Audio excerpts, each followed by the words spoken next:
Gente, um assunto muito, muito importante, que às vezes a gente, por algum detalhe ou outro, a gente não presta atenção e acaba deixando passar. É verdade. As alterações na tireoide podem causar diversos sintomas que, se não forem bem interpretados, podem passar despercebidos muitas vezes, né?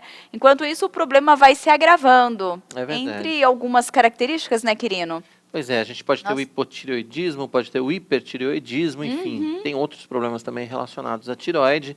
É preciso fazer exame, é preciso ter acompanhamento médico, como sempre, né? É preciso a gente ter cuidado e é preciso iniciar o tratamento quanto antes, mas quem está com a gente para falar a respeito desse assunto é a médica endocrinologista, a doutora Luana Casari. Doutora Luana, obrigado pela sua participação, pela sua disponibilidade em nos atender. É sempre um prazer recebê-la aqui no Notícias do Bem, para a gente falar desse tema que às vezes a gente vai deixando, não percebe, e aí quando vai ver, às vezes o problema está muito mais grave, né, doutora? Seja muito bem-vinda. Muito obrigada. Eu que agradeço o convite. Para mim é sempre um prazer estar aqui conversando com vocês e ajudando a trazer informação de qualidade, esclarecendo as dúvidas também dos telespectadores, dos seguidores de vocês. É um prazer. Muito bem, doutora. A primeira coisa, né, nós falamos ali no comecinho que a questão da tireoide, se a gente já prestar atenção bem no começo, é possível a gente cuidar do caso para que não se agrave. Mas como que a gente consegue perceber de cara se tem algum probleminha com a tireoide ou não? Como é que a gente analisa isso no nosso dia a dia? Essa é uma ótima pergunta, tá? Então, a primeira coisa que nós precisamos avaliar é, pensando em adultos, se a nossa nutrição está adequada, tá? Então, quando a gente fala de tireoide, para a produção do hormônio tireoidiano, é importante que nós estejamos recebendo os nutrientes adequados, entre eles o iodo e o selênio, tá? Então, o que acontecia lá no passado? Na época da minha mãe, não vou falar a idade dela, senão ela vai ficar brava comigo, mas a minha avó, o que o governo fazia? Nós tínhamos um negócio chamado bócio endêmico, pela deficiência de iodo, porque o nosso solo, em geral, não é rico em iodo. E a grande parte da população não mora no litoral, onde a gente tem iodo, né?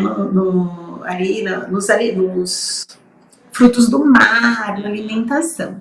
Então, o que o governo fazia? Ele treinava os professores, as professoras para anualmente palpar o pescoço e perceber se essa criança tinha um aumento de tireoide ou não e encaminhar, porque o hipotireoidismo na infância é uma coisa muito grave. E aí, o que se percebeu? Que se a gente colocasse iodo no sal, a gente resolvia o bócio endêmico, e foi o que o governo fez, a gente passou a ter a iodação no sal. Então, a primeira coisa que eu falo para os pacientes é: não tire o iodo do sal, tá?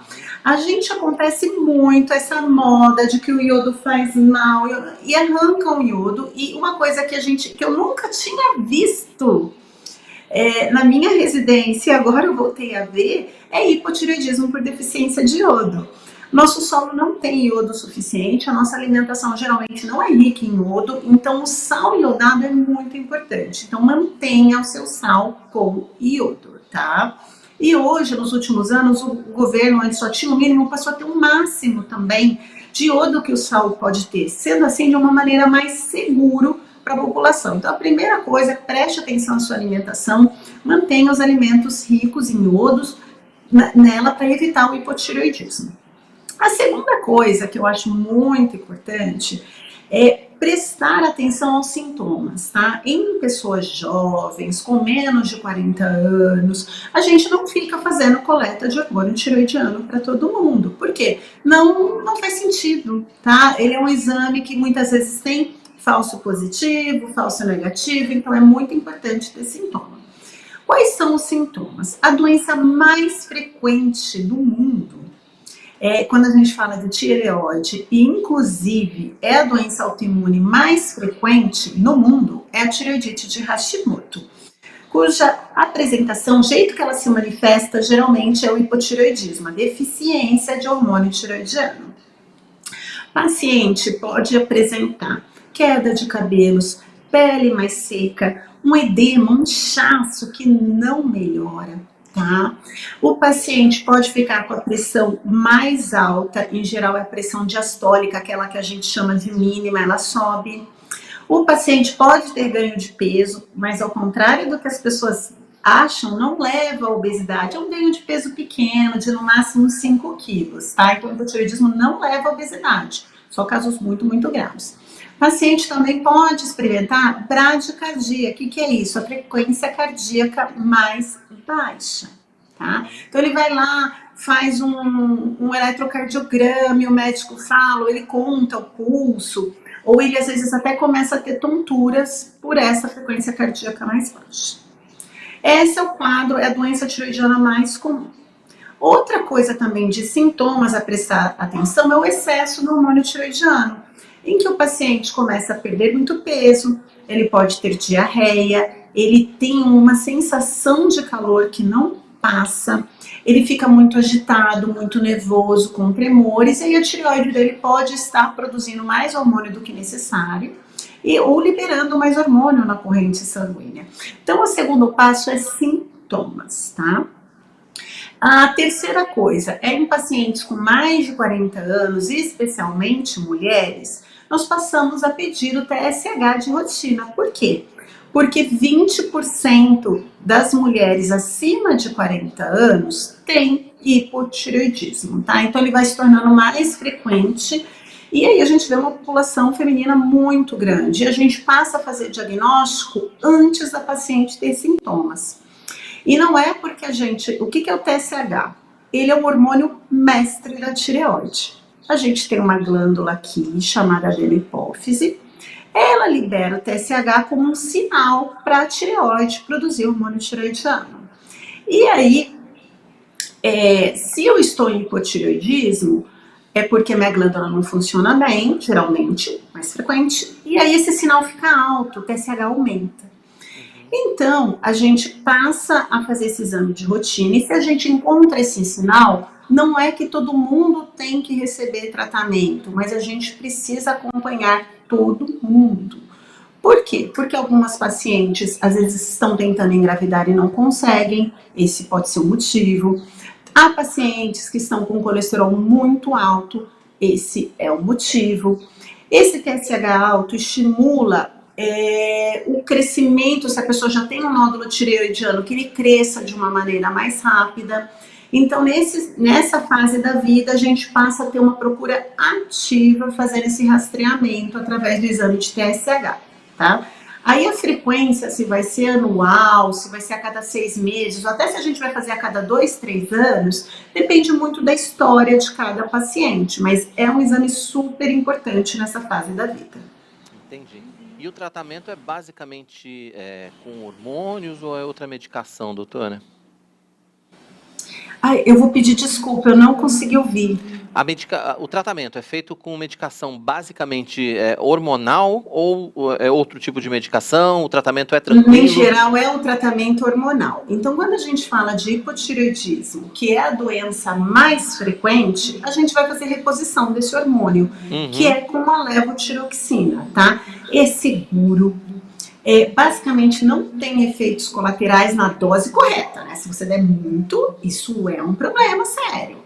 Mas na dose que a gente costuma usar para tratar, é muito tranquilo o tratamento, o paciente percebe melhor a clínica, a gente melhora também os exames do paciente.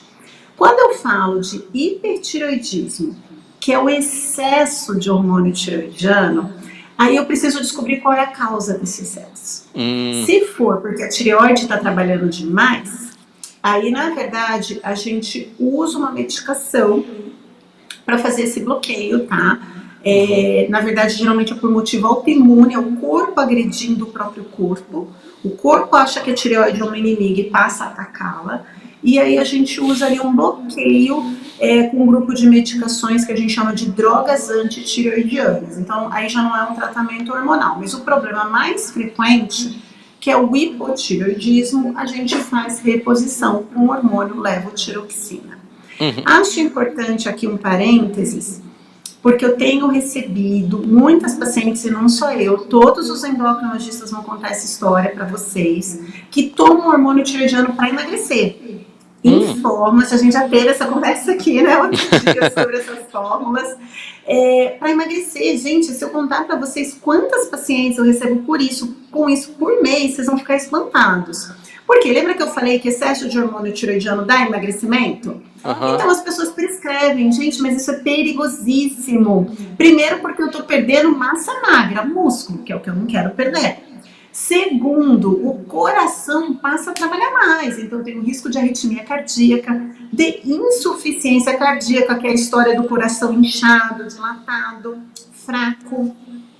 Eu posso ter diarreia, insônia, nervosismo. Então, assim, isso não é que ninguém deve fazer, é proibido. Então, corram, gente. Se vocês receberem uma prescrição de hormônio tiroidiano, seja o T4, seja o T3, corram, porque isso não é um tratamento de obesidade, um tratamento de perda de peso correto. E, para finalizar a questão do tratamento, há pacientes que a tireoide funciona normalmente, mas eles têm o que nós chamamos de nódulo tiroidiano. E o nódulo tiroidiano, o acompanhamento, a investigação, vai depender do tipo de nódulo, do tamanho, como que está esse TSH, esse hormônio mestre que eu falei para vocês, porque a maior parte dos pacientes é só seguir, não vai dar remédio, não vai fazer cirurgia, não vai fazer nada. Mas há um percentual dos pacientes, uma média de 5%, em que pode haver um câncer de tireoide. E nesses casos, o tratamento é cirúrgico, mas isso a gente faz uma avaliação. E por que eu falo um pouquinho disso? Para tranquilizar você que está aí, tranquilizar os telespectadores, porque 60% dos brasileiros adultos têm nódulo de tireoide. Então é mais comum um adulto ter um nódulo do que não ter. E a gente não vai, nem todo mundo é câncer, é uma minoria, e a gente não vai sair funcionando, fazendo a punção não é uma biópsia, mas é parecido, tirando de tireoide de 60% da população, gente. Então é uma coisa mais tranquila, não tem medicação, mas é um acompanhamento. Muito bem. Muito bom, doutora. Acho que ficou bem esclarecida essa parte, né? Sempre procurar, né, Tainá? E o final é isso, né? Sempre procurar um profissional adequado para fazer o acompanhamento e ter esse cuidado, né? Acompanhado ali. Olha, eu gostaria muito que você deixasse, Luana, os seus contatos para quem quiser conhecer e acompanhar também as suas dicas, suas orientações. Gente, então eu vou passar o meu Instagram, que eu acho que é a coisa mais fácil, tá? Porque eu sou ruim de decorar telefone. Eu tô sem o meu aqui agora. Não, passa o Instagram, é melhor. É @DRA Luana Casari. Tá? E eu tenho também um site que é o www.luanacasari.com.br. Mas no Instagram eu tenho muito material sobre tireoide, porque é um tema que eu gosto muito, eu acompanho muito os pacientes. Então, inclusive sobre relação de Covid e doenças tireoidianas, que a gente está descobrindo muito sobre isso. Então, me sigam lá, que vai ser um prazer conversar com vocês. Tá certo. Só reforçando, então, @DRA Luana Casari com S. É isso, né, doutora? Exatamente. Tá bom. Essa coisa da Covid tá gerando muitas dúvidas em todas as áreas. Eu imagino que na tireoide também não seria diferente, né? Então lá tem dicas também, vale a pena, né? Tá aí os contatos, então, @DRA Luana Casari. E tem o telefone também, olha, 11 98834 1314. Quem quiser conhecer mais a respeito do trabalho da doutora Luana, marcar uma consulta também, de repente, enfim, para ter mais informações, fique à vontade. Eu tenho certeza que a doutora vai atendê-lo aí com todo carinho. Sim, muito obrigada pela oportunidade e eu estou à disposição para esclarecer dúvidas, o que vocês precisarem, pessoal. Gina, foi um prazer recebê-la. Volte sempre aqui no Notícias do Bem. Até a próxima, doutora. Até, obrigada.